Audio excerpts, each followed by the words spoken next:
Hello, this is a prepaid call from Chris, an inmate in the Virginia Department of Corrections, Sussex 2, State Prison. To accept this call, press 0. To refuse this call, your current balance is $97.55. This call is from a correction facility and is subject to monitoring and recording. Thank you for using GTL. Good morning. Hey, good morning, Chris. Hey, Rudy, how you doing, man? It's been a while since I got through to you. Yeah, I'm doing good, man. I'm doing good. It's going to be an interesting year. You know, we're getting ready to experience whatever 2019 brings, you know. Yeah, that's what we're doing. Have you been keeping up with the Virginia General Assembly? No, I have not. Tell me about it. Okay, there's if you go to the General Assembly 2019 website, Yeah. Virginia General Assembly 2019, you can look at all the House bills and you can look at all the Senate bills. It's a lot of them, right? Yeah. So you know if the Senate passes one, the House got approved. The House passed one, the Senate got approved. So in there, there's a bill to bring back parole in Virginia. Yep. There's a bill for the fishback inmates, which a lot of people think is nonviolent, but it would be another violation of law or a right or something, because if they just do the fishback inmates for the nonviolent offenders but not for everyone, then that's just not right, right? Yep, I would agree with that. And because there's I don't think there's that many nonviolent offenders that are still in prison that got sentenced between 95 and 2000. You know what I mean? Yeah. If that's the case, they've had a nonviolent crime and they've done over 20 years for a nonviolent crime, and that in itself is wrong. You know, right. They should look at that. If you got nonviolent offenders that are still doing over 20 years in prison. Yeah, that's true. I mean? Yeah, I hadn't even thought about that. Yeah. You see? So if they're still here, there's something wrong there. They should look at that also. Like, damn, why are these nonviolent? They're just flooding the prisons for nothing, you know? Yeah, well, yeah. I mean, I'm not going to say nothing, but, you know, well, they shit that in other states, they're not even felonies, you know? Have you ever heard the statistic the politicians quoted all the time is that we got 5% of the world's population in America, but we got 25% of the world's prison population. In America, yeah. I mean, we got more prisoners than any other country. Yeah. I'm sure. Yeah. You know? Per capita, we absolutely do. We put more people in prison in this country per capita than any other country in the world, and we call ourselves home of the free, land of the brave, you know? Yeah, my mom says that you was up there having a debate with that same guy again. Well, here's the deal, Chris. You know, because we advocate for prisoners in general, the government. They're always going to be. Yeah, it's like, you know, the government always sends their trolls to. You know, always they try to paint you guys in the worst light possible because they can't have the public thinking there's a bunch of people in prison that shouldn't be in prison. And you know, your case, I tell you, man, the more I get to thinking about it, I can't believe that you're in prison after 21 freaking years and you're serving life without parole for a conversation you had as a 20-year-old man. I mean, it's just the craziest thing I've ever heard of in my life. And yet there are people out here that have a septic tank for a heart that want to try to justify what's happened to you, you know, and it's like, you got to be kidding me, man, you know, so. Yeah, I know it, Rudy, man. I think about it every day, but I just know, like, you know, everything happens for a reason. Yeah. So yeah. Maybe coming here might have saved my life and changed my life, or my situation probably changed my whole group of friends' lives, you know, and led them on a different path to become something and affect society different. You know what I mean? Yeah. Well, I love the attitude you got, man. That is a wonderful attitude, and I really do pray that God works a miracle this year and, you know, gets you out of there, because I do believe that you should not be in prison. You know, the thing that I'd like to quote to people, Chris, is there are people that have murdered cops, just outright murdered them, and they get less time than you, and you weren't even there. You weren't, you know, and you've never claimed to be innocent. You just said you had a conversation. It was a wrong conversation, and to put you in prison at 20 years old, life without parole, which you could end up being 70, 80, 90 years old, for God's sakes, and spend your whole dang life in prison. I go up for geriatric parole. See, lifers, we still get a thing called geriatric parole in Virginia. And when you're 60 years old, you automatically go up. And, you know, then they come back, I think, when you're 65 and say whether you made it or not. Wow. But even that, it's like you got to be, you know, in not good health. I see. You know? Yeah. That's crazy, man. That's crazy. Hey, let me ask you this, too. Let me just quickly say that most of the people that comment about your case are overwhelmingly positive. So don't let this one jackass get you down, you know. But but also let me say that, what was I going to say? Somebody left a comment that your charges were actual murder, even though you weren't there and you didn't want anybody to be murdered. But is that true that you were charged with murder, or because you weren't even there? How could they charge you with something that you weren't even? Well, because in Virginia, or you know, felony murder is still first degree murder. First degree murder is if I'm not there, even if I had anything to do with it. Like, say you're driving a car and you're out with your friends at a dance club one night, right? Yeah. And y'all stop at the store on the way home, and one of your friends is like drunk or something, and they rob the store and beat up the clerk or something. Yeah. Well, you're gonna get charged also because you're driving the car. Yeah. You see what I mean? Yeah. You're gonna get charged With the exact same crime? With the exact same crime? Yeah, you're gonna get charged exactly the same. You're an accessory in Virginia. So it's me talking about this, you know, this robbery. You know, and I think back of it today, I think just how dumb and young and stupid I was, you know? Yeah. Just like, wow, I mean, how could I not realize that, you know, something could have went wrong, you know, and something, you know. Well, and I got I mean, as it was going on, I mean, hindsight's 20/20, you know, but as it was happening, you know, it's just like you're not even, I don't know. I can't even explain. I can't even imagine, man. But 20 years old, and just from a common sense perspective, if you're going to take that line of thinking, you didn't talk about a murder, you didn't want a murder, and nobody even No. Yeah. Yeah, everybody knew. Nobody was trying to. Right. And so to charge you with murder, and that didn't even come into your mind. I thought there was a mens rea. Isn't there a mens rea, an intent aspect that you didn't have intent to do anything that regarded murder? No, I didn't. But, I mean, it just me, you know, knowing.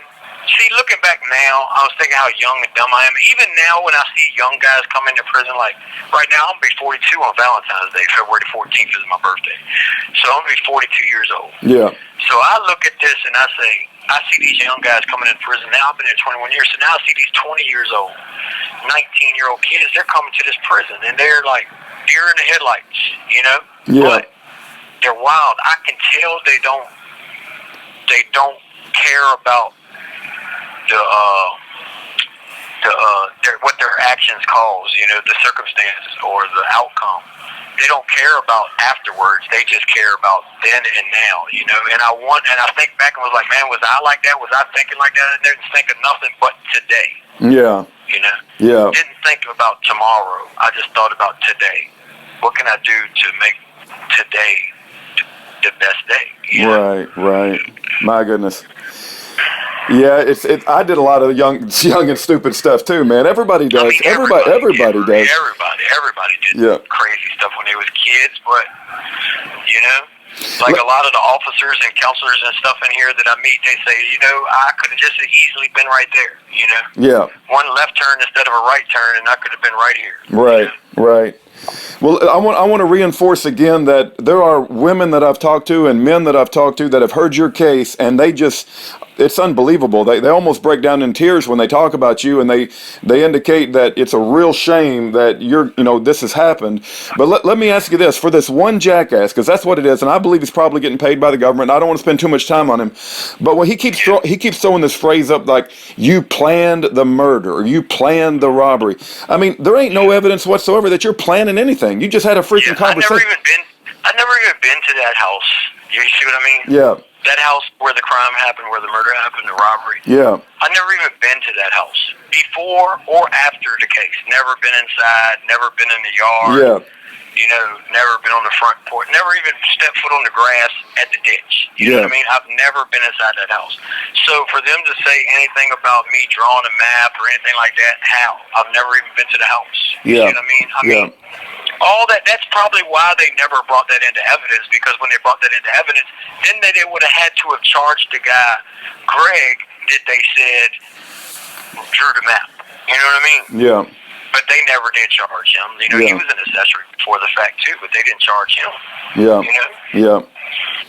I tell you, man, it's sometimes there's people out here that they got to justify the Bureau of Prison and this prison industrial complex. Otherwise, if people started to wake up about how their neighbors are getting shafted in these courtrooms and serving prison sentences that don't need to be served, I think America would do some serious changes. But that's what we're going to press for. I mean, I'm going to try to make noise and shine light about your case and other cases as much as I can, man. And I pray that people listen. There are some people, figuring this out. I mean, it's just going to take a while. Even now, like right now, the best people could do, not just my case, but fishback inmates in Virginia. Yeah. The law was broke. I mean, when they pass a law in 95 to abolish parole and take parole away, then for 5 years, they don't even tell jury members that the parole is gone. If you get this guy 50 years, he's going to do 50 years, So, and then in 2000, they realized, okay, we made a mistake. Let's fix it. And they passed the fishback law. And the fishback law states that all jury members have to be told, and it's a law now that you have to tell them that there is no more parole. If you get this guy 15 years, he's going to do 15 years. You get this woman 20 years, she's going to do 20 years. So the parole board is done. They don't even come see us. They don't talk to us. They don't ask us questions. They don't do nothing. So they're just out of the question concerning us. Yeah. So when they did that, automatically they should have said, well, wait a minute. For 5 years, we've been doing it wrong. So we got to fix that. Not wait till 2019 to fix it. After, guys have been getting football numbers 100 years, 99 years. Right. Right. And they're just, it's just unbelievable to me. No, that's good. You said so the best thing people can do is to promote support the fishback bill. Yeah. Contact Senator Jen McClellan.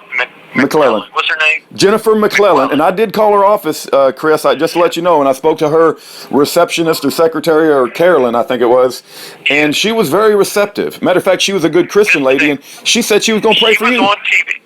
She was on TV. The senator was saying that she needed to do this for the fishback inmate. She's pushing a bill, and she's pushing a bill to bring back parole. So I need everybody to email her, everybody in Virginia that's a registered voter, and saying, listen, McClellan, you got my vote. I support this bill. I support this. If you get so many people signing her petition, her fishback petition and all that, and then she makes it her platform. There's other people for the last 3 years or 2 years that have been trying to get this bill passed to get something to either re-sentence us or make us parole eligible. When you took parole in 95 and didn't tell nobody till 2000, you made the law in 2000, there's only a certain amount of us that are still in prison, 350, 400, that you could just make us parole eligible, Yeah. And then that way I got light at the end of the tunnel. I will be so happy with that if they come to me. And knowing that I've done every program, that I've held jobs, the best jobs on the prisons, electrician, woodworker, yard worker, stuff like that, plumber. Knowing that I done learned trades and got my GED and, took all the anger management courses, mental health courses, psychology classes, everything like that. Bunch of sports championships, that shows community sport.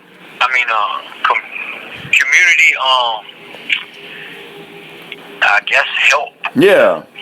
Because if I'm doing this good in prison with the worst of worst people, Right. Right. If I'm doing this good in prison with nothing to lose, it doesn't matter if I go over here right now and get into a fight with somebody. It doesn't matter. It's not going to affect me. Yeah. It doesn't matter if I go over here and do some dumb shit and it doesn't affect it.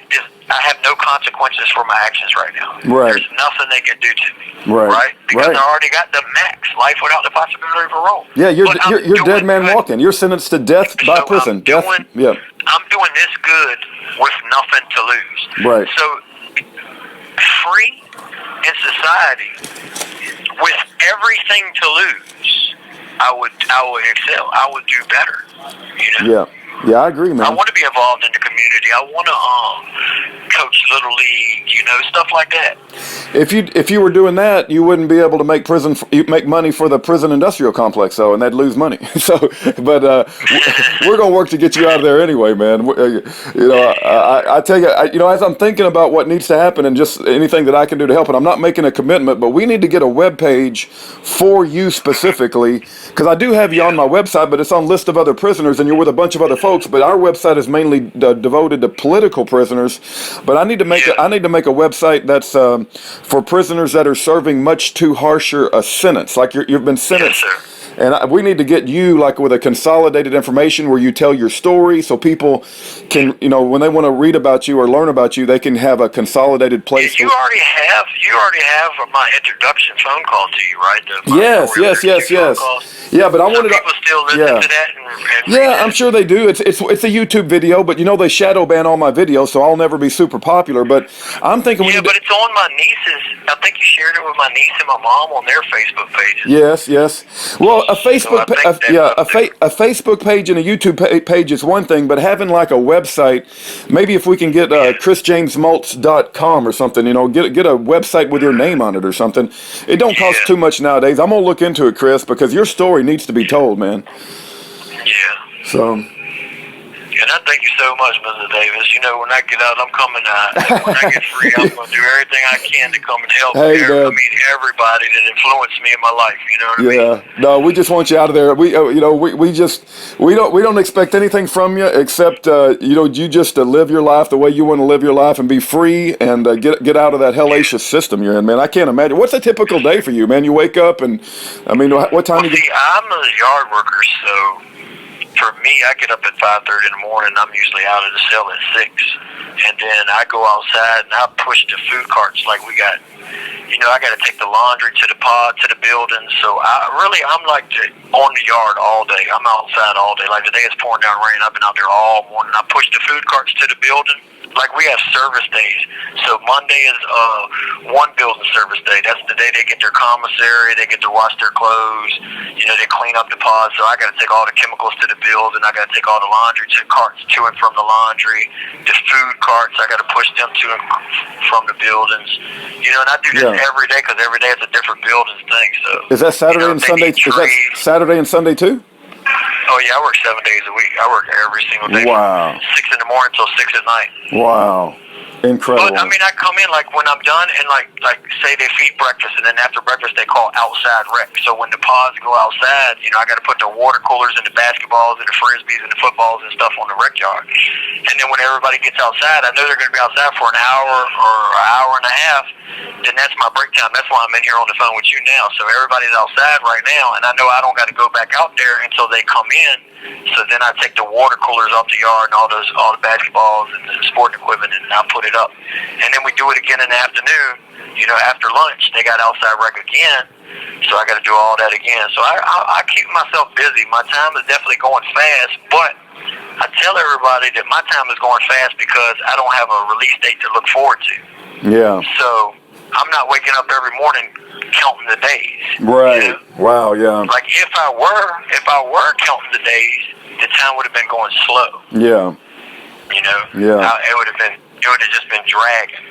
But since I'm not counting the days, I don't want to sound like I'm sad, but I don't have nothing to look forward to. Right. Right. So I don't have that date to look forward to. So I'm just in here living. Yeah. Groundhog's Day. Yeah, Groundhog's Day. That's good.